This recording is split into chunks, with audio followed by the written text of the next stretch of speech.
നമസ്കാരം. പ്രതീക്ഷകളുടെ കടൽദൂരം താണ്ടിയാണ് ഓരോ പ്രവാസിയും അക്കരെ എത്തുന്നത്. സ്വപ്നങ്ങളുടെയും ആഗ്രഹങ്ങളുടെയും ഭാരം പേറിയുള്ള യാത്രയാണ് പ്രവാസം.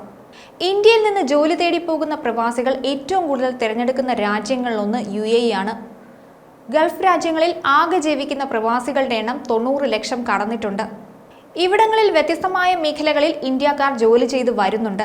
സാമ്പത്തിക കാര്യം, ആരോഗ്യം, വിവരസാങ്കേതിക വിദ്യ, എഞ്ചിനീയറിംഗ്, ബാങ്കിംഗ് എന്നിവയിൽ തുടങ്ങി സാധാരണ മേഖലയായ ശുചീകരണം, വീട്ടുജോലി, ഇലക്ട്രീഷ്യൻസ്, പ്ലംബർമാർ എന്നിങ്ങനെയുള്ള വൈവിധ്യമാർന്ന എല്ലാ രംഗങ്ങളിലും പ്രവാസി സാന്നിധ്യമുണ്ട്. 1998 പ്രവാസികളിൽ 93.8% ഗൾഫിലായിരുന്നു. ഗൾഫിൽ UAE തന്നെയാണ് ഏറ്റവും കൂടുതൽ മലയാളികളുള്ളത്. 38.6%. സൗദി അറേബ്യയിലാണെങ്കിലോ 16.9%. ഇനി ഒമാനിലേക്ക് വന്നാലോ 6.4%. ഖത്തറിൽ 9.1%. കുവൈറ്റിൽ 5.8%. ബഹ്റിനിലാണെങ്കിൽ 3.7% എന്നിങ്ങനെയാണ് മറ്റ് ഗൾഫ് രാജ്യങ്ങളിലെ കണക്ക്. പ്രവാസി മലയാളികളിൽ 41.4% പേരും ബിരുദമോ അതിനു മുകളിലോ വിദ്യാഭ്യാസം നേടിയവരാണ്. ഇതിൽ സ്ത്രീകളാണ് ഏറ്റവും കൂടുതൽ, 71.5%. തൊഴിലാളികളായാണ് 76.9% പേരുടെയും ജീവിതം. ഇത്തരം മേഖലയിൽ 8.3% പേരാണുള്ളത്. വിദ്യാർത്ഥികൾ 11.3%. ഗൾഫ് മേഖലയിൽ UAE കഴിഞ്ഞാൽ ഇന്ത്യക്കാരുടെ ജനപ്രിയ രാജ്യം സൗദി അറേബ്യയാണ്. ഇവിടെ 26.4 ലക്ഷം പ്രവാസികളാണ് താമസിക്കുന്നത്. കുവൈറ്റിൽ 10 ലക്ഷം ഇന്ത്യക്കാരാണുള്ളത്. മറ്റു രാജ്യങ്ങളിലെ ഇന്ത്യക്കാരുടെ എണ്ണം ഇതിനും താഴെയാണ്. ഈ വർഷം ജൂൺ 30 വരെ 1.8 ലക്ഷം പൗരന്മാർക്ക് വിദേശ ജോലിക്കായി ഇന്ത്യ ഇമിഗ്രേഷൻ ക്ലിയറൻസ് നൽകിയിട്ടുണ്ട്.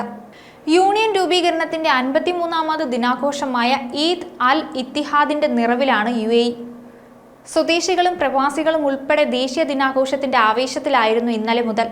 ഒരു രാഷ്ട്രത്തിന്റെ വികസനം ആ രാഷ്ട്രത്തിലെ ജീവിത നിലവാരത്തിന്റെ സൂചകങ്ങളാണ്. രാജ്യത്തിന്റെ 53ാമത് ദേശീയ ദിനത്തെക്കുറിച്ചുള്ള ചിന്ത പ്രസക്തമാകുന്നത് സ്വദേശികൾക്കൊപ്പം വിദേശികളും ദേശീയ ദിനത്തെ സ്വന്തം രാജ്യത്തിന്റെ ദേശീയ ദിനമായി ആഘോഷിക്കുന്നത് കൊണ്ടാണ്. UAEയുടെ ദേശീയ ദിനാഘോഷം ഒരു രാഷ്ട്രത്തിന്റെ മാത്രം ആഘോഷമല്ല. അതിനപ്പുറം ലോകത്തിലെ 200ഓളം രാജ്യത്തെ പൗരന്മാരുടെ കൂടി ദേശീയ ദിനാഘോഷമാണ്. ഒരുപക്ഷെ ഇതേ രീതിയിൽ ദേശീയ ദിനം ആഘോഷിക്കുന്ന രാജ്യം ലോകത്തിൽ വേറെ ഉണ്ടോ എന്ന് പോലും തോന്നിപ്പോകും. അത്രമാത്രം ആത്മസമർപ്പണം ഓരോ കുടിയേറ്റ മനുഷ്യനും ഈ രാജ്യത്തോട് പ്രകടിപ്പിക്കുന്നുണ്ട്. 1971 രാഷ്ട്ര രൂപവൽക്കരണത്തിന് മുൻപ് തന്നെ ഇന്ത്യയിൽ നിന്നുള്ള തൊഴിൽ കുടിയേറ്റം ആരംഭിച്ചിട്ടുണ്ട് ഇവിടേക്ക്. അതിൽ ഏറ്റവും കൂടുതൽ പേരെത്തിയത് കേരളത്തിൽ നിന്നാണ്. ലോകത്തിലെ ഏതൊക്കെയോ മനുഷ്യർ അവരുടെ ഭാഷയിലും സംസ്കാരത്തിലും ജീവിച്ചുകൊണ്ടാണ് UAEയുടെ ഭാഗമാകുന്നത്. ലോകത്തിലെ അതിദാരിദ്ര്യം മുതൽ അതിസമ്പന്ന രാജ്യങ്ങളിലുള്ള മനുഷ്യർ വരെ ഇവിടെയുണ്ട്. ഇവരുടെ എല്ലാം തൊഴിലിടമായി UAE മാറിയിട്ട് പതിറ്റാണ്ടുകളായി. വിവിധ ദേശങ്ങളിൽ നിന്നെത്തുന്ന മനുഷ്യർക്ക് തങ്ങളുടെ തൊഴിൽ ജീവിതവും അതോടൊപ്പം കുടുംബജീവിതവും നയിക്കാൻ സഹായകമാകുന്ന രീതിയിലാണ് ജീവിത കാഴ്ചപ്പാടുകൾ UAE നിർമ്മിച്ചിരിക്കുന്നത്.